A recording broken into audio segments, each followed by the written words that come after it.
E aí, molecada, tudo bom? Bom, depois de muito tempo aí que a gente ficou sem aula, né? Vamos ter mais uma videoaula pra gente matar a saudade, beleza? Antes de começar a aula, não se esquece de pegar o caderno para você fazer as anotações, a caneta, sentar num lugar confortável. Não se esqueça que tem lista de exercícios para você fazer, beleza? Então, terminando esse vídeo aqui, você já vai fazer a lista de exercícios para não deixar atrasado, para não ficar de recuperação, porque a maioria das pessoas fica de recuperação porque não faz a lista. E não se esqueça também de, caso você tiver dúvidas, me enviar, tranquilo? Então se inscreve no canal se por algum motivo bizarro você ainda não é inscrito, deixa o like se você ainda não deixou e bora lá pro vídeo.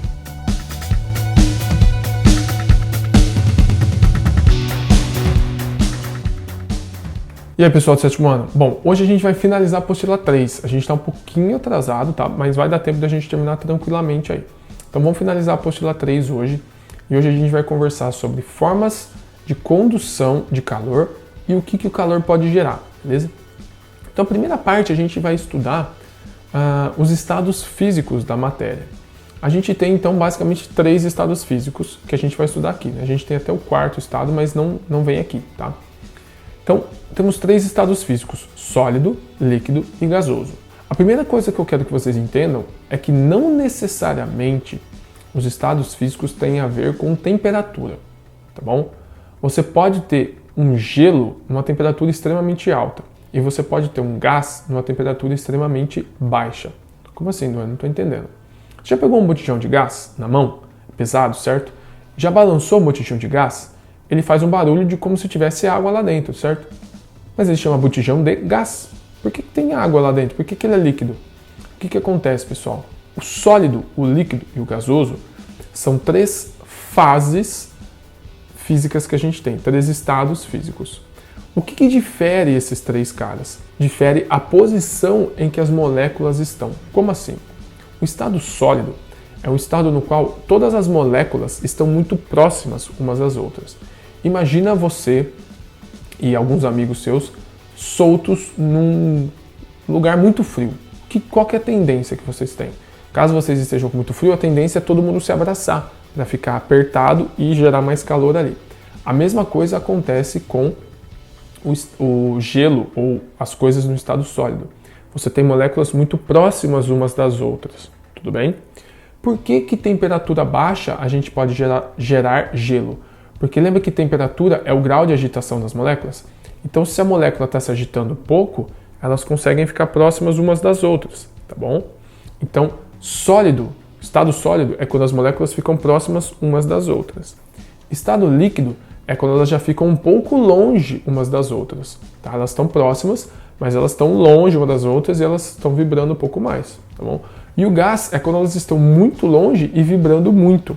Beleza? Então, qual que é a diferença entre os 3 estados físicos? O quão próxima as moléculas estão. Beleza? E aí a gente começa a entender por que o botijão de gás ele é líquido. Porque você vai colocando muito gás lá dentro, muito gás lá dentro, muito gás lá dentro, muito gás lá dentro. Vai colocando um monte de gás. O que vai acontecer? As moléculas elas não têm mais lugar para onde ir. Elas têm que começar a se apertar uma na outra. Imagina que tenha 2 pessoas numa sala e as 2 pessoas não se gostem. Tá? Tem 2 pessoas e elas não se gostam. O que elas vão fazer? Elas vão sentar longe umas das outras, tudo bem? Mas vamos supor que comece a entrar muita gente na sala, muita gente, mas muita gente mesmo. E começa a apertar essas 2 pessoas para ficarem próximas. Não tem jeito, elas vão ter que ficar próximas umas das outras, tá bom? Porque não cabe na sala, tipo um metrô cheio, beleza? Então, a mesma coisa acontece com o botijão de gás. É um gás, você vai apertando tanto ele lá dentro do botijão que ele não tem para onde ir, ele acaba virando líquido, beleza? E aí, a hora que você abre o botijão de gás, que ele vai ter um espaço para sair, ele volta a virar gás, beleza? Então essa é a primeira coisa que eu quero que vocês entendam na aula de hoje. O que é sólido, líquido e gasoso? O que difere esses caras? A proximidade das moléculas. Sólido, as moléculas estão bem próximas. Líquido, as moléculas estão um pouquinho mais espaçadas. Gás, as moléculas estão bem mais espaçadas, beleza? Não tem necessariamente a ver com temperatura. Lógico que a temperatura ajuda muito nisso, tá bom? Numa situação normal, você esfriou, vai ficar sólido, deixou uma temperatura mais ou menos, vai ficar líquido, esquentou muito, vai virar gás, tá? Mas não é só isso, beleza? E quais são os nomes dessas mudanças de fase? Se você tem um gelo e passa ele para líquido, ou seja, você pega um cubo de gelo e deixa ele na pia, ele vai virar líquido, ele vai passar do sólido para o líquido. Isso é chamado de fusão, beleza? Se você pega uma jarra de água e esquenta ela para ferver a água, ela vai começar a sofrer ebulição ou vaporização. É a mesma coisa, tá? Ebulição ou vaporização. Porque ela vai sair do líquido e vai para o gás, beleza? Vai sair do líquido e vai para o gasoso. E quando a gente tem aquela garrafa de refrigerante bem gelada na mesa, e você começa a ver aquilo que a gente chama de que a garrafa está suando, sabe? O que é isso daí? Você tem água ao redor da garrafa no estado gasoso. Quando esse ar encosta na garrafa que está bem gelada, esse gás, essa água em forma de gás, ela vira líquida. Então, aquele suor que a gente vê na garrafa é, na verdade, a água do ar, beleza? Que quando encostou na garrafa, foi esfriando e virou líquida. Como que chama isso, pessoal? Isso chama condensação. É o que acontece nas nuvens também, para ela virar nuvem, tá? Então, o vapor sobe, condensa, vira gotinhas de água, vira água líquida. Então, de vapor, de gás para líquido, chama condensação. E de líquido para sólido é chamado de solidificação. Então, ele virou um sólido. Quando você pega a água líquida e põe lá no freezer, no congelador, para congelar, a gente tem a solidificação. E também tem uma outra mudança que é de sólido direto para gás, ou de gás direto para sólido. É o mesmo nome. Isso é chamado de sublimação. Se você pegar alguns vídeos na internet, pessoal, de um cara com uma água bem quente, que está saindo até vapor de água, e o cara joga a água assim, a água vira neve quase que instantaneamente. Isso é sublimação. Outro caso de sublimação é o gelo seco. Você tem um gelo muito frio que ele vai soltando vapor, tá bom? Então ele está passando do sólido direto para o gasoso. E aí, como a gente disse, isso pode depender da temperatura, isso pode depender do calor que esse cara recebe ou que esse cara emite. Como eu já conversei com vocês, quando eu absorvo o calor, eu aumento a temperatura. Quando eu jogo o calor fora, eu diminuo a minha temperatura, tá bom? E como que esse calor ele pode ser transmitido de um lugar para o outro? Ou seja, quando eu ponho uma jarra de água no fogão, ou quando eu ponho um cubo de água no freezer, como que esse cara recebe esse calor? Ou seja, como que esse cara aumenta a temperatura e diminui a temperatura? A gente tem basicamente 3 formas de condução de calor, tá bom? A primeira forma que a gente tem é o que a gente chama de condução. O que é essa condução? A condução, pessoal, é a vibração das moléculas que é transmitida de um lugar para o outro num mesmo objeto. Então, imagine o seguinte, você pegou uma barra de metal e vai encostar essa barra de metal no fogo, tá bom? O que vai acontecer? A gente sabe que uma barra de metal ela é um bom condutor térmico, tá? Ou seja, ela deixa passar o calor. Em poucos segundos, a sua mão vai estar muito quente. Por quê? Porque o que é temperatura? Temperatura é o grau de agitação das moléculas. A hora que você coloca aquela barra no fogo, o fogo faz as moléculas lá da ponta da barra começarem a vibrar mais rápido. Uma molécula vai vibrando mais rápido e vai batendo na outra, que faz elas vibrarem, tá? Imagina várias pessoas empurrando umas às outras, elas vão começar a se mover cada vez mais. Então as moléculas vão se batendo umas nas outras e vão passando esse movimento para frente, até que chega lá onde a sua mão está segurando e as moléculas começam a bater ali, ou seja, vai começar a aumentar a temperatura ali. Então a condução do calor é isso, é uma molécula vibrando mais rápido e batendo na outra. E aí vai virando um efeito em cadeia até que esquenta toda a barra, beleza? Isso não acontece, por exemplo, num pedaço de borracha. Por quê? Porque o pedaço de borracha não deixa uma molécula bater na outra, tá bom? Isso até acontece, mas acontece com muito mais lentidão, beleza? Então, um exemplo claro disso, a condução, é quando você tem algo encostado em outro. Para você ter condução, você precisa estar encostado em algo, beleza? Então, quando eu pego a panela e ponho no fogão, eu estou aquecendo essa panela por condução. Por quê? Porque eu encosto a panela no fogo, beleza? Eu estou encostando ela no fogo e aí ela está esquentando. Então, para ter condução, você precisa encostar algo em algo, beleza? Precisa estar encostado, tá? Essa condução ela pode acontecer nos 3 estados, sólido, líquido e gasoso, não tem problema. Ela é muito mais rápida no sólido, porque as moléculas estão muito mais próximas, mas ela acontece em todos os estados da matéria, beleza? Essa condução é o que a gente sente naturalmente, tá? Quando você tem uma brisa, um vento gelado encostando em você, Esse calor, essa sensação de frio que a gente tem, é um calor propagado através da condução. A outra forma de condução, de propagação de calor que a gente tem é a chamada convecção. E aqui, como funciona a convecção? A convecção funciona com movimento de ar. Como assim? O ar frio, ele, como o que é gelado, as moléculas vibram menos e elas estão mais próximas, elas acabam ficando mais pesadas. Então a tendência é que elas vão para baixo. E as coisas que estão quentes, as moléculas estão mais afastadas, elas vibram mais. A tendência é que elas fiquem mais leves, então elas vão subir.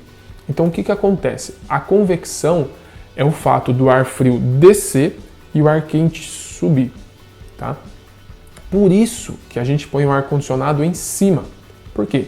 Porque se a gente deixasse o ar-condicionado embaixo, ele ia gelar o ar embaixo, o ar frio ia ficar embaixo e acabou. Se você coloca o ar-condicionado em cima, ele vai gelar o ar de cima. O ar de cima vai descer e aí vai subir o ar quente. E aí o ar-condicionado vai gelar esse ar quente de novo. E aí você vai gelar todo o ambiente. É por isso que uma lareira é colocada embaixo. Por quê? Porque você vai esquentar o ar que está embaixo, que está frio. Esse ar vai começar a subir e aí vai descer um ar mais frio. Você vai esquentar esse ar frio de novo e o ciclo se repete, tá bom? Então a convecção é esse movimento do ar frio descer e do ar quente subir. E aí por isso que o ar-condicionado então tem que ficar em cima e a lareira ou o aquecedor tem que ficar embaixo. Isso acontece muito, pessoal, no dia a dia, nos ventos, tá? Boa parte dos ventos são gerados por correntes de convecção. A mesma coisa acontece no mar, né? As marés, boa parte delas também é gerada por correntes de convecção, tá? Então lembra lá do Nemo, que o Nemo vai lá, o pai do Nemo vai com a tartaruga e eles pegam uma corrente marítima? Aquilo tem muito a ver com correntes de convecção, tá? Isso acontece então tanto no líquido quanto no gás. No sólido isso não acontece, né? Porque você não consegue fazer uma coisa sólida subir e a outra descer, né? Então isso acontece no líquido e no gás. E enquanto eu estou falando, tá passando um vídeo aí que vocês estão vendo essas correntes de convecção. Então enquanto eu estou falando aí, vocês estão vendo alguns vídeos que estão passando da parte fria sempre descendo e da parte quente sempre subindo. É tranquilo você fazer alguns desses experimentos que eu mostrei para vocês nos vídeos aí. Basta você usar os materiais que foram mostrados, beleza? É interessante também perceber que os urubus sempre usam essas correntes de convecção, pessoal. A gente vê os urubus fazendo aquele giro, né? O que acontece? O urubu, ele sobe quase sem bater asa. Como assim? Por que ele consegue fazer isso? Porque ele procura um lugar que a gente chama de corrente ascendente, que é a corrente de calor, onde o ar quente está subindo. Então o que ele faz? Ele para de bater a asa, ele tem uma asa bem grande, e aí esse ar quente que está subindo consegue levar ele para cima. Então ele pega essa corrente de ar quente subindo.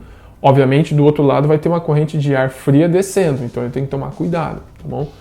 Os planadores também fazem uso disso. O que é um planador? É um avião que não tem motor, tá? Ele faz uso dessa corrente ascendente, desse ar quente que sobe, para conseguir voar sem motor. Outro exemplo disso é o balão. Como que o balão funciona? Você tem um cara que puxa lá um negócio que sai bastante fogo e ele esquenta o ar lá dentro do balão. O ar quente sobe, então ele leva todo o balão para cima, tá bom? Então o que você tem que lembrar? Convecção é o frio desce e o quente sobe. E obviamente, nessa troca, você vai fazendo com que um cara receba calor, o outro perca e assim vai, beleza? E a última forma que a gente tem de transferência de calor é a irradiação. A irradiação, pessoal, ela é nada mais, nada menos do que a emissão de radiação. Então, radiação é uma coisa. Irradiação é quando você emite essa radiação, tá bom? Então o calor pode também ser propagado pela irradiação. Quando você está perto de uma pessoa, você não está encostada nessa pessoa, e essa pessoa acabou de correr, você sente o calor dela, tá? Você não está encostando nela, mas você sente o calor dela. Por que isso acontece? Porque ela emite radiação, ela emite uma luz infravermelha que gera calor, tá bom? Que expele calor. O Sol também emite esse tipo de radiação, lâmpadas emitem esse tipo de radiação que esquenta é quase sempre por luz, beleza? Não necessariamente é uma luz que a gente vê, mas infravermelho é luz, a gente tem vários outros tipos de luz, eu já conversei com vocês sobre isso, né? Então, geralmente tem a ver com luz, não necessariamente luz visível. Das três formas que eu falei para vocês, tanto a condução quanto a convecção, elas precisam de coisas, tá? Como assim? A condução você precisa de algo encostando em alguma outra coisa. A convecção precisa de líquido ou gás. A irradiação não precisa de nada, só precisa de alguém que emita esse calor aí. O que eu quero dizer com isso? Entre o Sol e a Terra, a gente tem vácuo, a gente não tem gás, a gente não tem nada. Mas o calor que o Sol emite consegue chegar até a gente. Então o calor que o Sol emite chega até a gente por irradiação. Ele não chega por convecção, ele não chega por condução, ele chega por irradiação. Então a irradiação é a única forma de calor que se propaga no vácuo. Ela não precisa se propagar num sólido, num líquido, num gás. Ela se propaga em qualquer coisa.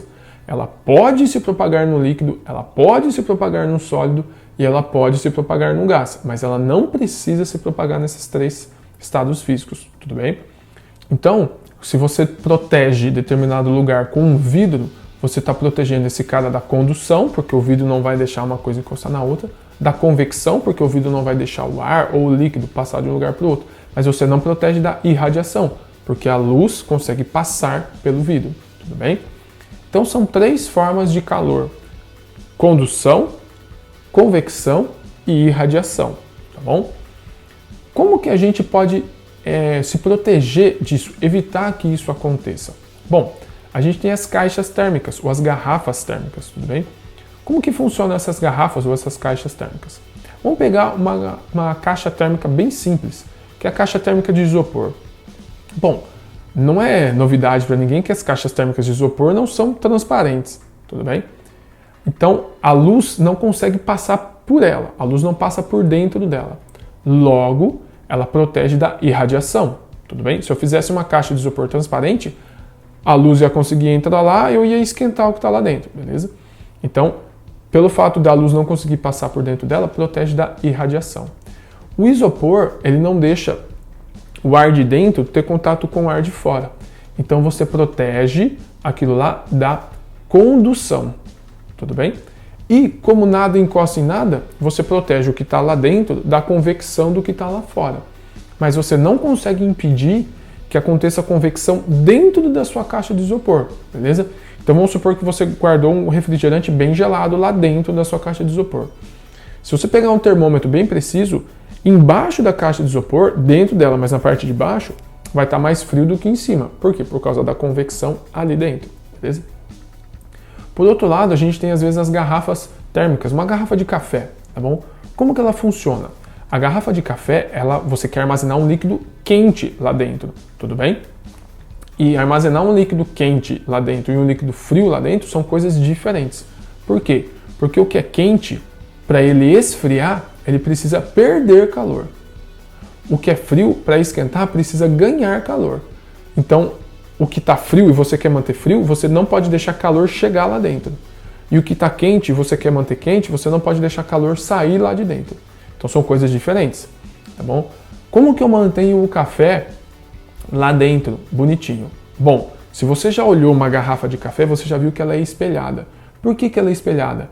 Porque ela quer fazer com que a irradiação fique presa lá dentro. Irradiação é luz, não é? Se você põe um espelho lá dentro, a luz fica presa lá dentro, ela não consegue sair. Então você não permite com que exista a troca de calor por irradiação, tá bom? Então você mantém o líquido lá quente.